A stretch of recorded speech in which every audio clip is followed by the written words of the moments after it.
හරි ළමයි ඉතින් අද වීඩියෝ එකෙන් කතා කරන්නේ 2021 ඔලෙවල් ප්‍රශ්න පත්‍රයේ සෙකන්ඩ් පාර්ට් එකේ තියෙන 5 වෙනි ගාන.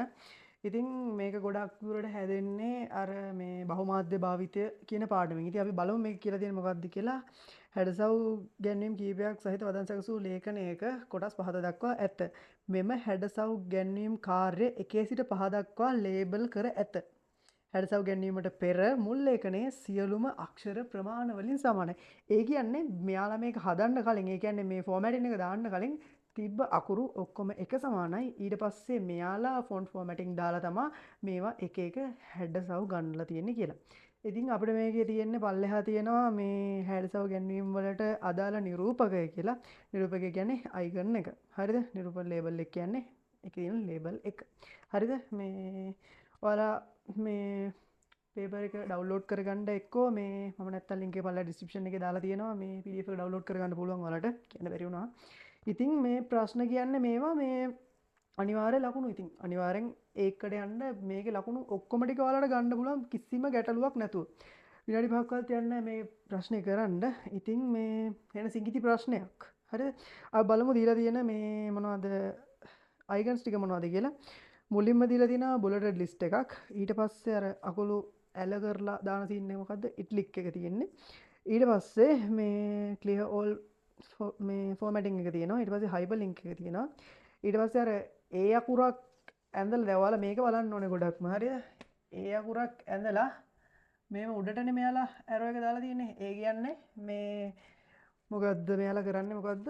මේ අකුරේ සයිස් එක ලොක් කරනවා. ඒ කියන්නේ increase font size එක. ඒ කියන්නේ ෆොන්ට් සයිස් එක ලොකු කරන එක තමයි මෙයාලා මෙතනින් බලාපොරොත්තු වෙන්නේ.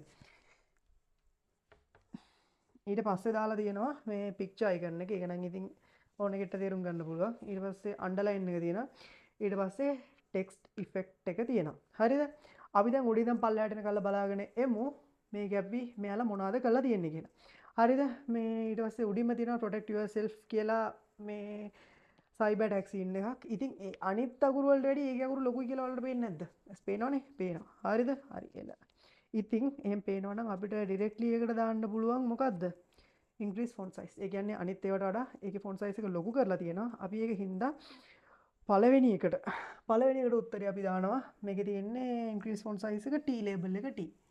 එහෙම තියලා දානවා. හරිද? අපි බලමු ඊළඟට දෙවෙනි එක ගහලා තියෙන්නේ යටින් ඒකට යටින් ඉරක් ඇඳලා තියෙන. ඉතින් increase font size එකට මෙයාලා ඇඩ් කරලා තියෙනවා underline කියන මේ නිරූපකය. කියන්නේ icon එක. font formatting එක. ඉතින් අපි දෙවෙනි එකට දානවා underline එක තියෙන්නේ label එක V. දෙවෙනි එක V. හරිද? මේ තුන්වෙනි එක මෙතන තියෙන ඉතින් image එකක් කියලා ඉතින් දැක්ක ගමන් ඕන කෙනෙක්ට තේරුම් ගන්න පුළුවන්. image එකට අදාළ label එක තමයි U. ඊට පස්සේ හතර තියෙන්නේ මොකක්ද? හතර තියෙන්නේ බුලට් ලිස්ට් එකක්. හරිද? ඒ කියන්නේ බුලට් වල දාලා ලිස්ට් එකක් තියෙන එක නෝමල් එකේ. මේ ඉතින් ඒකට අපිට ගන්න පුළුවන් මොකද්ද? මුලින්ම තියෙන්නේ මොකද්ද? P. P එක කියන්නේ බුලට් ලිස්ට් එක. එතකොට අපි මේකට දානවා P. හරිද? මේ ඊට පස්සේ පස්වෙනි එක තියෙන ලින්ක් එකක්. ඉතින් හයිපර් ලින්ක් අයිකන් එකේ ඉන්න ලින්ක් එකක් දාන්නේ. නැතු වෙන එකක් නෑ ලින්ක් එක දාන්න. හරිද? ඊට පස්සේ අපි හයිපර් ලින්ක් එක දානවා මේකට. ඒක මොකද්ද උත්තරේ? S. ඔක්කොම හරි. ඉතින් මේ වගේ ප්‍රශ්න ඉතින් O level ප්‍රශ්න පත්‍ර වලට දාන්න ඉතින් අවුලක් නැහැ. ඉතින් ඒකක් ගන්න මරු සුපිරි. 8 වසරේ පොඩි හිට දුන්නත් ඉතින් කරයි මේක. ප්‍රශ්නයක් නැහැ. ඉතින් මේ ගිහිල්ලා අනිවාර්යෙන් මේ වගේ ප්‍රශ්න අතාරින්න නැතුව මේ කොහොම හරි ගේමක් ගහන්න.